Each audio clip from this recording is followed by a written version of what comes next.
akin ay magiging curious sila sa personality niya. Habang busy ako noon sa trabaho ay nagulat na lamang ako nang bigla akong ipatawag ni Sir X sa pantry. May mo si Sir X, papadugo. Pero pagdating sa trabaho ay stricto siya. Kaya naman, nang malaman kong ipinatawag ako ng boss ko ay medyo kinabahan ako kung may nagawa ba akong kasalanan. Pero ang ako ay napalitan ng hiya nang pagdating ko sa pantry ay nakita ko si Sir X na kumakain kasama si Rex.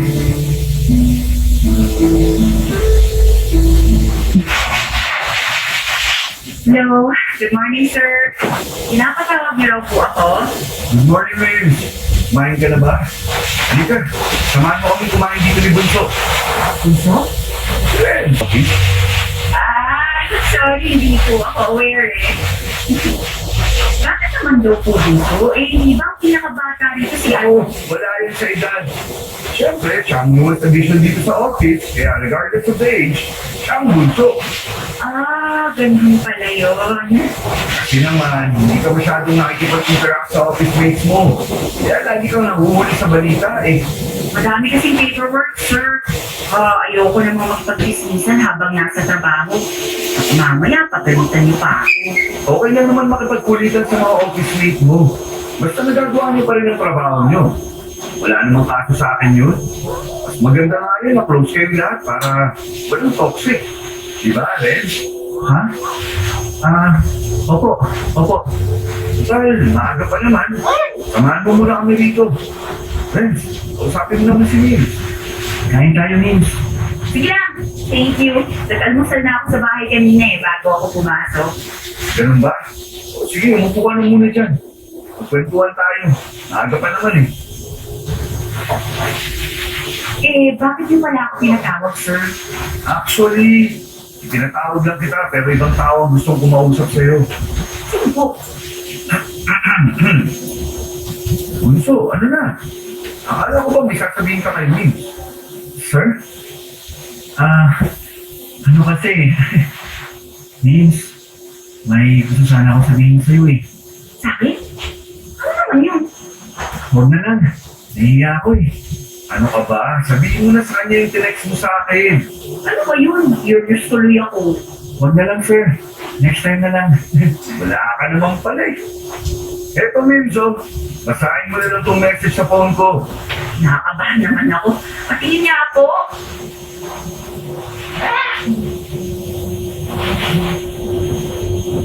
Huh? Ito ba to?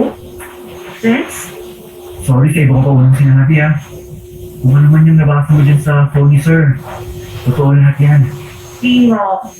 Gusto ko sa akin? Seryoso? Oo, kaso nahihiya lang ako sabihin sa'yo eh. Talaga ba? Oh my gosh, sorry. Kala ko joke lang. Uy, kinikilig siya. Haba ng hair mo minsan. Naalala ko tuloy nung kailangan ko kayo. Pero sana, huwag ka maging uncomfortable after ng nalaman mo ha. Sorry, hindi ko alam kung ano sasabihin ko eh. Okay lang, wala ka naman dapat sabihin. Alam nyo, bagay kayo. Total, tapos na akong kumain. Iwan ko na muna kayong dalawa ha. Para makapag-usap kayo na kayong dalawa lang. Pero after that, start na ng work, okay? Bye-bye!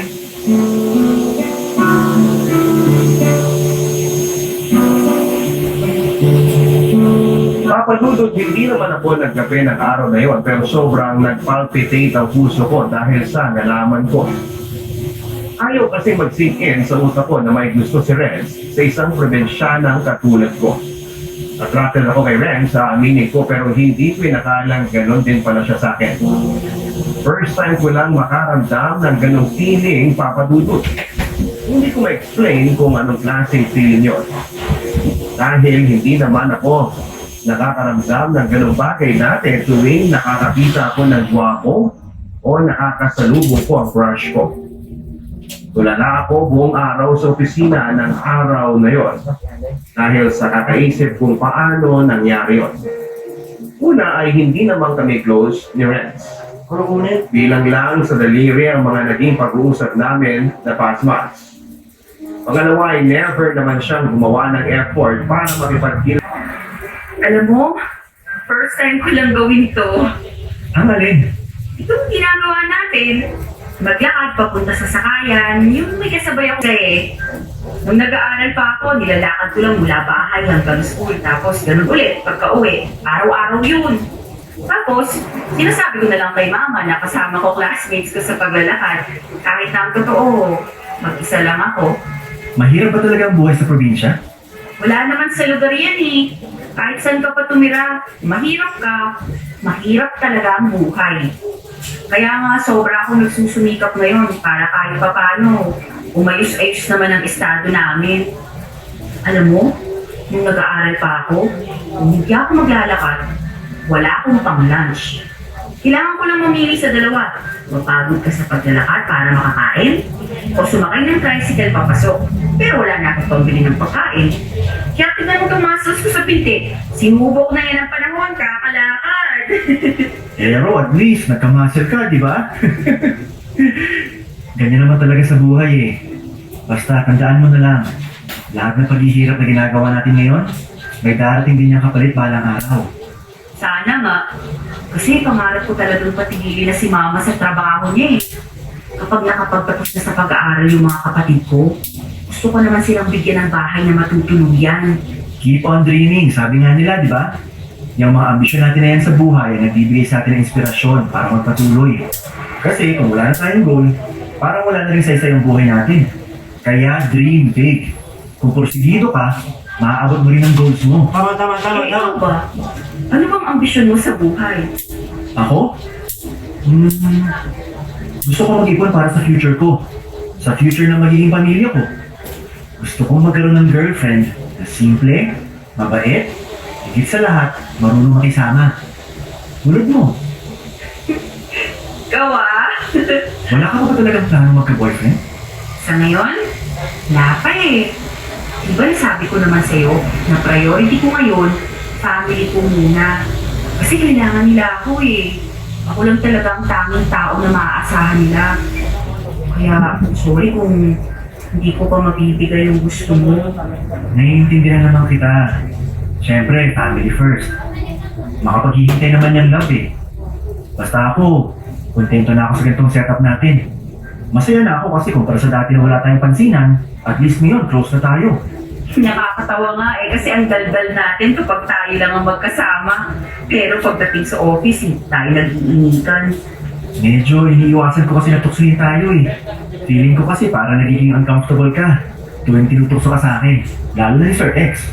Sa totoo lang, minsan medyo awkward talaga lalo na di ko alam kung paano ako magre-react sa mga biro nila. Pero wala yun. Medyo sanay na nga ako eh. Parang sa classroom lang, may love team. Yung boss kasi natin eh, ang kulit. Sinabi mo pa.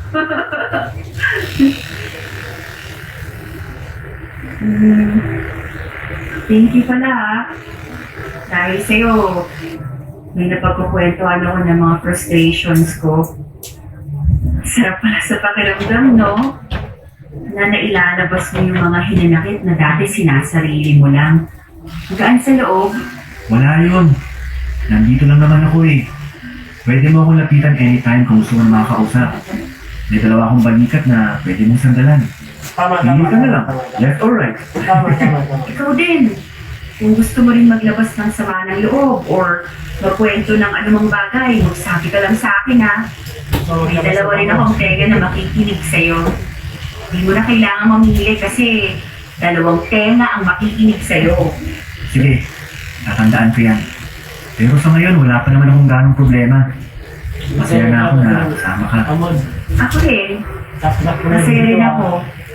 Never ko kasi naisip na magiging close tayo ng ganito. Bakit naman? Akala ko kasi suplado ka eh. Talaga? Bakit mo naman naisip yun? Di mo ba naaalala yung first meeting natin? Welcome kaya kita. Tapos yung sagot mo lang, thank you. Tapos sabay walk out. Ah, yun ba? Nahihiya kasi ako nun sa'yo eh. Bakit ka naman mahihiya sa akin? Wala. Ang ganda mo kasi. Uy, ito naman. Oh, ay Ringus. Sakay na nga tayo. Baka kung ano pang masabi mo dyan.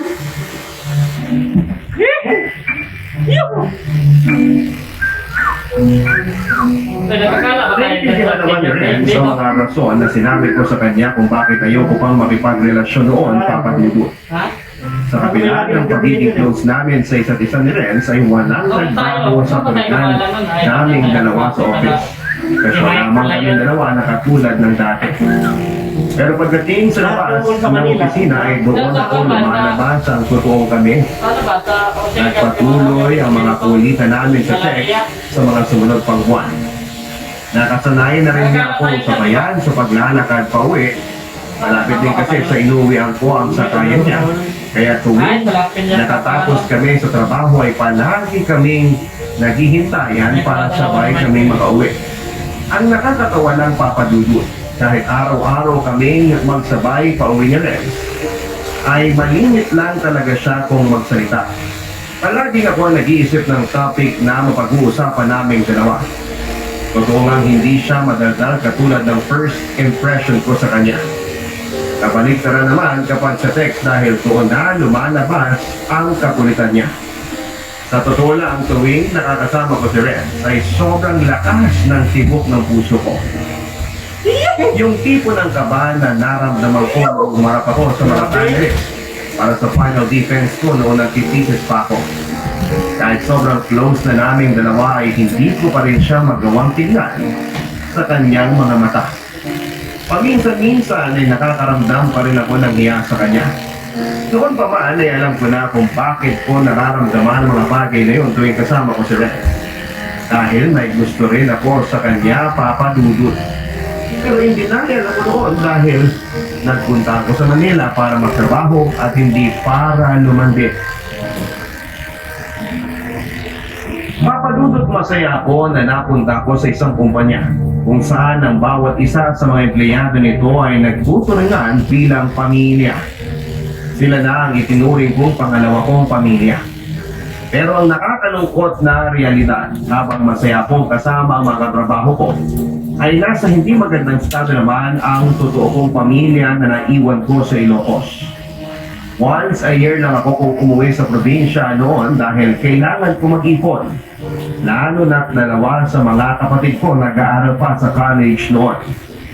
Malaki ang naitulong ng trabaho ko para mabawasan ang mabigat na pasan na dinadala ni Mama. Gustuin ko man siyang patigilin sa pagtatrabaho ay hindi ko pa rin siya mapigilan. Dahil aminado naman akong kulang na kulang pa rin ang monthly salary ko para matustusan ang pangangailangan ng pamilya ko. Nakadudot hindi lang kami sa pera, hitahos, kundi maging sa pangunawa ng mga sarili naming kadugo. Dahil nakatira sa family house, sina Mama at mga kapatid ko ay kasama nila dito ang ibang tsahid ko. Nakakalungkot lang isipin na tuwing nagkakaroon sila ng hindi pagkakaunawaan